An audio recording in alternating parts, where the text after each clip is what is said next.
Não é que o relatório dele é mentiroso. O relatório dele não é mentiroso. O que não dá é para fazer essa outra ligação de que isso significa que esse cara vendeu o jogo. Nunca ele vai conseguir comprovar dessa forma que tem uma manipulação. E se ele insistir nisso, ele vai ter muito problema. O John Textor tem um relatório, todo mundo sabe disso já, um relatório, que monitora os padrões dos jogadores, encontrou inconsistências num monte de coisa, biriri, bororó. O que acontece é o seguinte, o que o especialista em inteligência artificial trouxe para mim, que faz todo sentido, você aí do outro lado vai concordar. Você monitora, filma, tá? Registra, sei lá, o número X de jogos. E você tem lá um jogador, vamos colocar, sei lá, o Yuri Alberto. O Yuri Alberto tem uma média de 10 finalizações, é muito, né? Vamos lá, 10 finalizações por jogo. Num jogo em específico ele chutou uma vez só. Então, poxa vida, caramba, saiu do padrão, né? Saiu muito do padrão. Pô. Zé Rafael normalmente ganha 7 divididas por partida. Vamos colocar hipoteticamente. Em 2 jogos específicos, contra o São Paulo, contra o Fortaleza, ele não ganhou nenhuma. Tinga falhou bizonhamente, o jogo citado pelo Textor, né? Palmeiras e Fortaleza. Falha bizonhamente no jogo e o Fortaleza perde. Falhou. O registro está certo, a imagem está correta, a comparação dos dados ela é correta. E o estranhamento parte de uma premissa que só pode ser de alguém que não conhece futebol. Não tem outra explicação. Porque você pode errar num jogo de futebol por N motivos. Você pode estar puto com o técnico, você pode estar com salário atrasado, você pode estar num time que está ruim, você pode não concordar com o modelo de jogo do seu time, você pode ter brigado com a sua esposa no dia, você pode estar com uma dívida para pagar e estar preocupado, você pode ter 1000 motivos, 1 zilhão de motivos. Entre eles, manipulação de resultado. Só que você não consegue provar que essa falha de padrão, que é real, que acontece, não é que o relatório dele é mentiroso. O relatório dele não é mentiroso. O que não dá é para fazer essa outra ligação de que isso significa que esse cara vendeu o jogo. Ou que esse árbitro deu muito mais cartão do que outro dia por causa... Não é assim que inteligência artificial mede a integridade do jogo no mercado internacional. E é isso que eu digo no vídeo lá. O que esse especialista me disse? Que as empresas, e já tem algumas disputando esse mercado no mundo todo, qual é o método? Eles não vão no jogo, eles vão nas casas de aposta.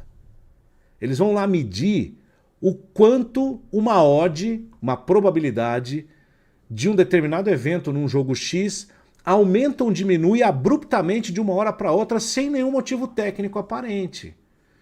Então, se o Palmeiras tem odd 2 para ganhar do São Paulo num clássico, vamos colocar assim, tá pagando R$2 para cada real que você aposta lá, antes do jogo. Aí durante o jogo, de repente essa odd vai para 4 do nada. Não aconteceu nada no jogo. É um exemplo apenas, tá, gente? É um exemplo, pode até ser esdrúxulo, mas só para você ter uma noção. O robô da inteligência artificial vai lá, monitora isso nas casas de apostas existentes, captura, colhe esse dado e traz por uma análise humana dessas empresas, e aí essas empresas vão tentar, aí sim, pegar algum padrão diferente que possa ter a ver com isso, a partir do movimento diferente naquela casa de aposta, porque muita gente está comprando aquela probabilidade, aquele evento no jogo, sem que haja um motivo aparente para todo mundo ir lá e comprar. Então é uma especulação, de repente, em cima de algo que alguém sabe e outros não sabem que vai acontecer, entendeu? É de lá para cá, não é daqui para lá que se faz a investigação.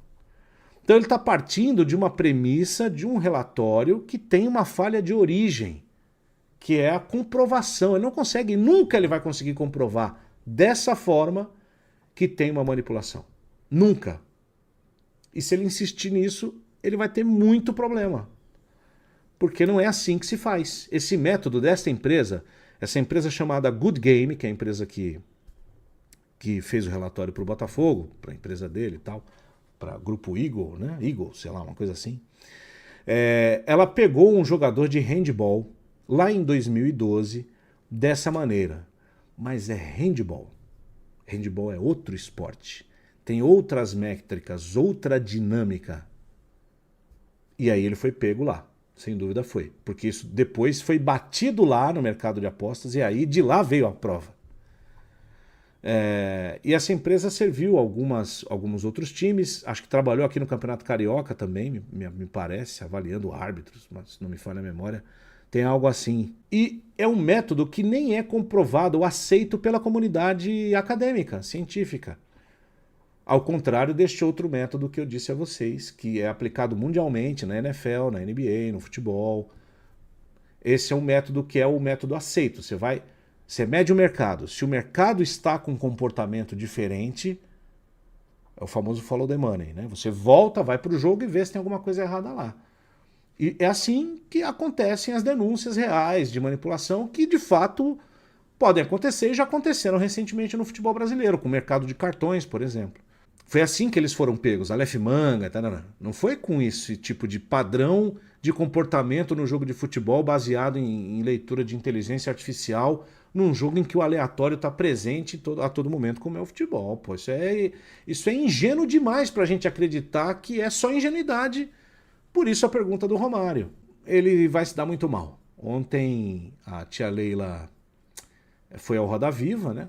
Achei até um pouco deselegante o termo que ela usou, independente da rixa, né, do que esteja acontecendo entre Palmeiras e Botafogo, Palmeiras citado diretamente, mas não cabe a uma presidente, a uma presidente, não importa o gênero, mas o cargo de presidente de um time de futebol falar dessa maneira de um colega franqueado, vamos dizer assim, né? Porque se fosse NFL, cada time seria uma franquia.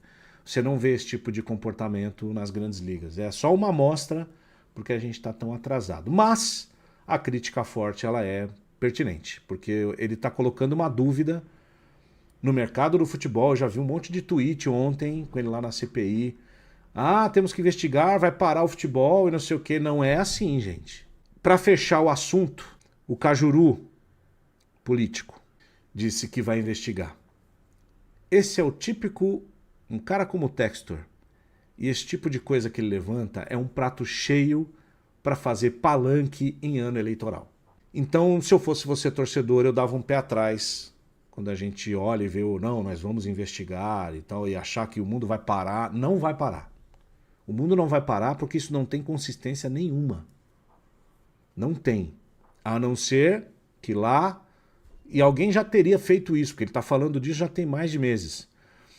Ido lá no mercado de apostas, naquele dia, Palmeiras e Fortaleza. Meu, como é que foram na Betano, na Spinbook, que é a casa que me patrocina, que viabilizou também essa live junto com a gente, a Betsul, todas. Naquele dia, teve algum movimento diferente no mercado de apostas? Alguma coisa que fugiu do padrão? Porque isso prejudica a casa de aposta, é um roubo a casa de aposta. Não teve. Então, bicho, não tem o que falar. Entendeu? E aí eu acho que se ele não conseguir fazer essa ligação, ele precisa de fato, precisa mesmo, para o bem do futebol brasileiro, ele precisa receber uma punição muito forte. Precisa. Não se faz isso, né? Eu acho que é uma leviandade muito grande.